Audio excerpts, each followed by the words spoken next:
საქართველოში დანიის ელჩი ენტოპ სორენსენი საგარეო საქმეთა სამინისტროში დაიბარეს. ელჩის დაბარების სავარაუდო მიზეზი მის მიერ დანიურ გამოცემაში გამოქვეყნებული საავტორო სტატია გახდა, რომელშიც არსებული ინფორმაციით დიპლომატი ბიძინა ივანიშვილს ოლიგარქად მოიხსენიებს.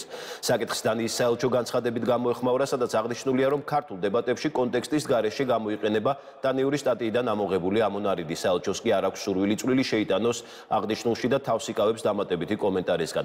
თემაზე სალომე ქოქიაშვილი მუშაობს, დეტალებით იგი ახლა პირდაპირ ეთერში გვერდება. სალომე, გისმენთ.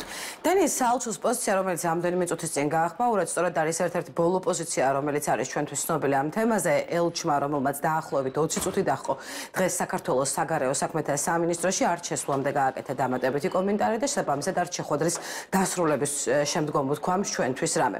დიახ, დაახლოებით 20 წუთი იმყოფებოდა დანიის ელჩი დღეს საგარეო საქმეთა სამინისტროში, ის შეხვდა საქართველოს საგარეო საქმეთა მინისტრის მოადგილეს, თუმცა უკვე ოფიციალურად როგორ იქნება საქართველოს საგარეო საქმეთა სამინისტროს პოზიცია, ჩვენ ამას ალბათ უკვე მოგვიანებით შევიტყობთ, როდესაც გავრცელდება ოფიციალური განცხადება ამ თემაზე. რაც შეეხება დანიის ელჩის საგარეო საქმეთა სამინისტროში გამოძახების ფაქტს, დიახ, ის შეეხება ჩვენი ინფორმაციით მის მიერ ერთ-ერთ დანიურ გამოცემაში გამოქვეყნებულ საავტორო სტატიას, სადაც დანიის ელჩი მიმოიხილავს საქართველოში ბოლო პერიოდში განვითარებულ მოვლენებს, კანდიდატის სტატუსის მინიჭებას ქვეყნისთვის და მის თამდევ პროცესებს და ერთგვარად საუბრობს იმაზე, თუ რა მოვლენებს ჰქონდა ადგილი. თუმცა აქ საინტერესო არის ის, რომ დანიის ელჩი თავის სტატიაში აღნიშნავს, რომ საქართველო არ დააწესა გასულ წელს რუსეთის წინააღმდეგ სანქციების შესაბამისად ის თავის საავტორო სტატიაში საქართველოს საგარეო პოლიტიკას უწოდებს შეუსაბამოს ევროკავშირთან. გარდა ამისა, იგი ოლიგარქად მოიხსენიებს ქართული ოცნების დამფუძნებელს, რომელიც ახლა უკვე საპატიო თავმჯდომარის პოზიციას იკავებს პარტიაში და სულ რაღაც 2 კვირის წინ უკვე ოფიციალურად დაბრუნდა პოლიტიკაში.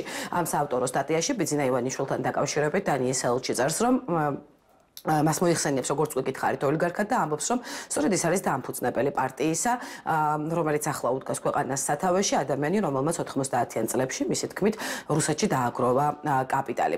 განსაკუთრებით მძაფრი რეაქციები მოჰყვა ამ ნაწილს ქართული ოცნების რიგებში, ელჩის ამ განცხადებას, როგორც უკვე გითხარით, ჩვენ ცოტა ხანში გვეცოდინება, როგორი იქნება ის საგარეო საქმეთა სამინისტროს ოფიციალური პოზიცია, თუმცა თავად პარტია ქართული ოცნების წევრებმა საკმაოდ მკაცრად და კრიტიკულად შეაფასეს დანიის ელჩის ასეთი პოზიციები.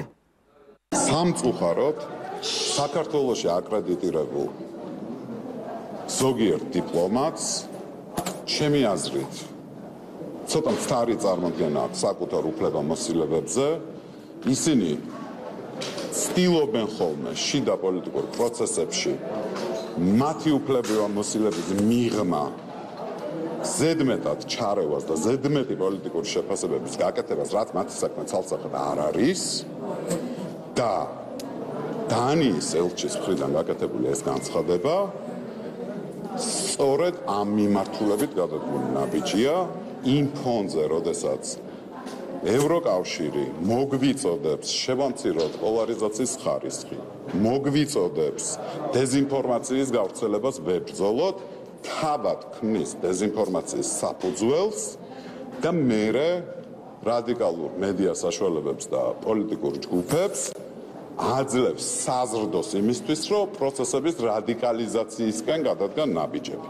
ეს დანიის ელჩის მხრიდან არის სრულიად მიუღებელი საქციელი. ჩვეულებრივი სიბინძურია. კიდევ ერთხელ ვიმეორებ, ბიძინა ივანიშვილს რა გაკეთებული ჩვენი ქვეყნისთვის საზოგადოებამ ძალიან კარგად იცის და რა თქმა უნდა ეს ადამიანი აგრძელებს თავის მოღვაწეობას. მე ვფიქრობ, რომ ყველაზე მნიშვნელოვანი რაც ამ ადამიანმა გააკეთა, ეს იყო იმ საშინელი რეჟიმის, სისხლიანი რეჟიმის დამარცხება, რომელიც მასთან ერთად ჩვენ ყველამ ერთად შევძელით 2012 წელი მაქვს მხედველობაში და მთელი ამ ხნის განმავლობაში ქვეყანა იცნის პროგრესს.